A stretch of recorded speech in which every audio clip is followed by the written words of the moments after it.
Welcome back to Piers Morgan Uncensored, live from New York City. I'm joined now by my pack, the founder of the community-based Palestinian-led organisation Within Our Lifetime, Nardeen Kirshani, former Conservative MP Louise Mensch, and the broadcaster Emiliy Austin.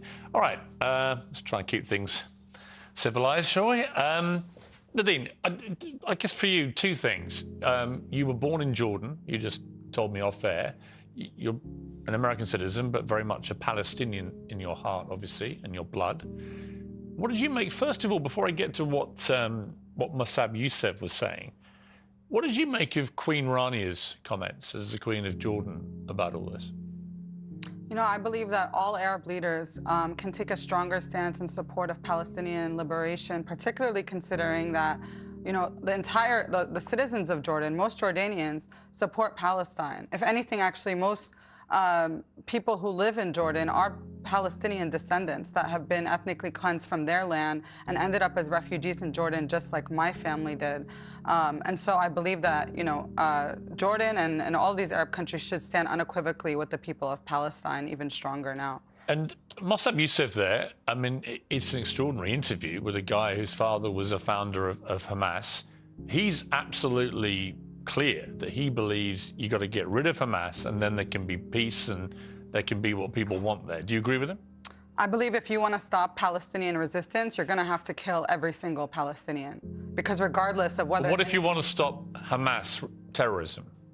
I believe any form of resistance Palestinians take is going to be called terrorism. But terrorism isn't resistance if you actually commit an act of terror. How can Palestinians defend themselves in a way that isn't considered terrorism? Well, I'll give you the difference, which was argued. Actually, Garry Kasparov, the chess legend, today articulated what he saw was the difference. On October the 7th, hundreds of terrorists invade a country, Israel, and they brutally rape, assault, murder, set on fire innocent civilians. That is, by any yardstick, an act of appalling terrorism. Israel responds with what they say are targeted airstrikes at places they believe Hamas are hiding in Gaza. That's disputable, I get that, but that's what they say. They are qualitatively different. The death toll may not be different, but the intention of what is going on is different. And that's exactly what happened in Deir Yassin in 1948, where people were raped, where villages were pillaged, set on fire, bombed at Tantura, where Palestinians had to dig their own graves before they were shot into it. England started, just to finish this point, England orchestrated this genocide. So I'm actually happy that, you know, both of you are here. Well, I'm Irish, resisted, for the record, but anyway. But you have a lot of reach there. So we resisted when there was the British occupation, and we will continue to resist any occupation that exists in Palestine. All right, let me bring in Emily. I just want to ask you a question. So last we left it, you did refuse to condemn Hamas murdering Israelis on October 7th, and it seems as if nothing has changed. But I couldn't help but to think, do you condemn 9/11? That's such a ridiculous It's a yes question. or no. This It's is yes an or no. interrogation It's of yes I'm a or New no. York citizen. Well, actually, it's a simple yes or no. question. Of course. No.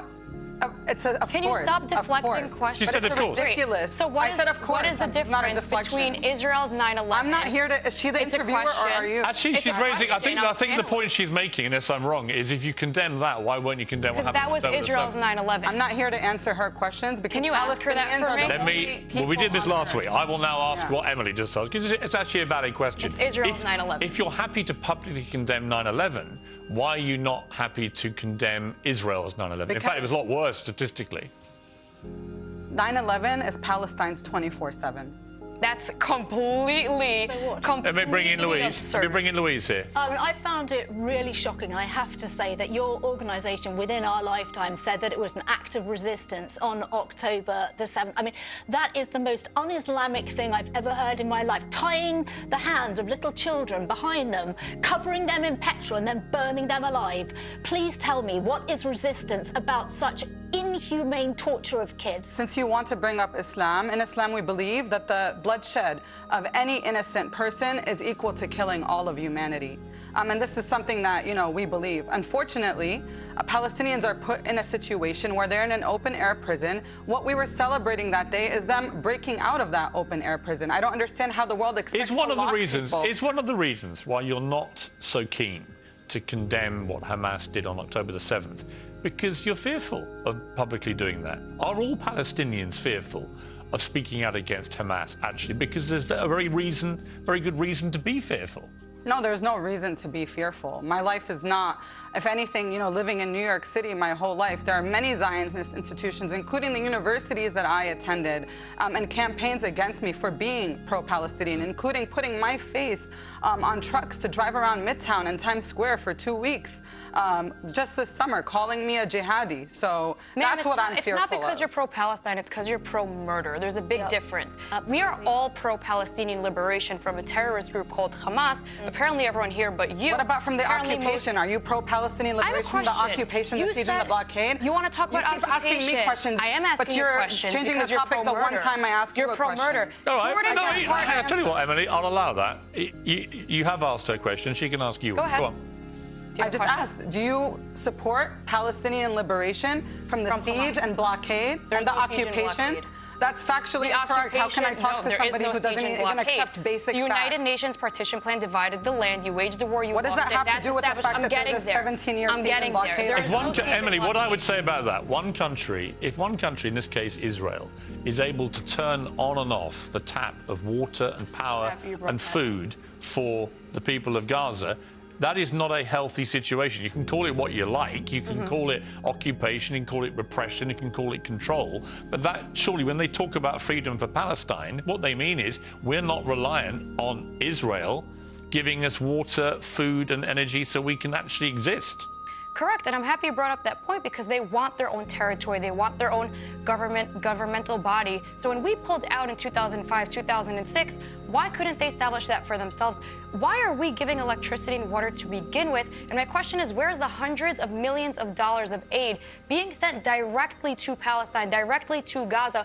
Where's that money going? But it was a rhetorical question. Well, actually, it's a question I've got. Towards rockets. There's a question. $600 a rocket, over $500 million. Well, I would raise a different point, actually. And I'll raise Why can't you bring Let me raise this with Louise. NBC News, more than 80% of Gaza's population live in poverty, according to the UN. We can all agree that.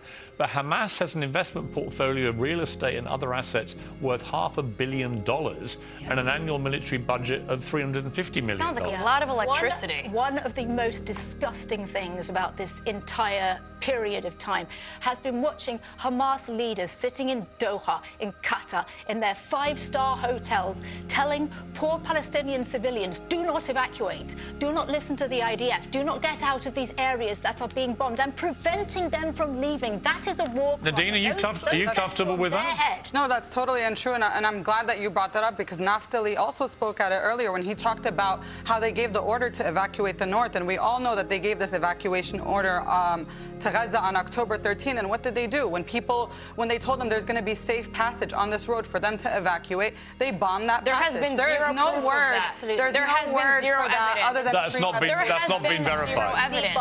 Now you're conspiracy theorists as well. Okay, and there's a lot of things that Zionists are doing that are killing Palestinians, like Biden saying yesterday that the number of Palestinians that have been killed may not be true. When the Palestinian Ministry of Health had to come out and release a PDF, 231 pages of the names and the ID numbers of every single. I think the point he was making is, look, I wouldn't believe the word of a terrorist on anything, right? You don't see them as terrorists, I do.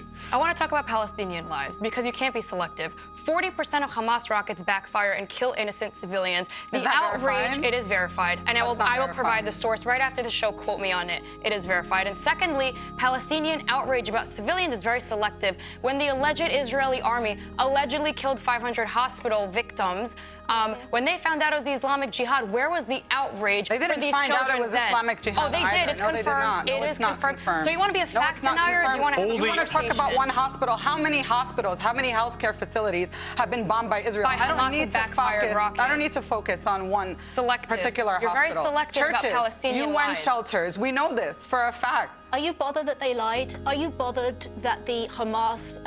I'm bothered that your government. I'm bothered that your government that you used to represent, and that the U.S. government. Yes, of course. What kind of question is that? I'm devastated that 7,000 Palestinians are murdered. I'm beyond sad. 40% I'm devastated, and I'm devastated that I pay taxes to the government that is doing that. You can leave. You can go back to Gaza. Well, can I go to Gaza? Can I go? No, I can't. I was actually denied entry to Palestine for almost 10 years. I was denied entry when I was 20 years old because of my pro-Palestinian Let me just say something. views. Time out. I do find these conversations completely gripping, I have to say, because passions are running very high on both sides. I think you both articulate your opinions extremely well. I think they resonate with a lot of people. The last interview that you both conducted with me has had millions of views. This one will do again. We should keep talking. Right? One of the things through this is to keep talking. In Northern Ireland, where we had appalling terrorism for a long time, eventually we got to a peace settlement because people just kept talking and leadership came through that actually wanted peace. Yeah, and journalism is very important when it comes to this and getting the word out there and talking. And unfortunately, we know that the family of the Al Jazeera Gaza bureau chief, Wael Dahdouh, was killed. You know, after they told Qatar to turn down the volume Nardeen, on Al Jazeera. Ironically, I have to leave it there because I'm going to talk to a very good friend of Evan Gershkovich, who's of course the Wall Street Journal journalist who's been held captive in Russia. So it's not just in this situation. And happy birthday to Evan. It's his birthday today, Evan. and I'll be talking to his good friend after the break. Thank you, all of you, for coming in. I appreciate it. Thank you so much, Bruce.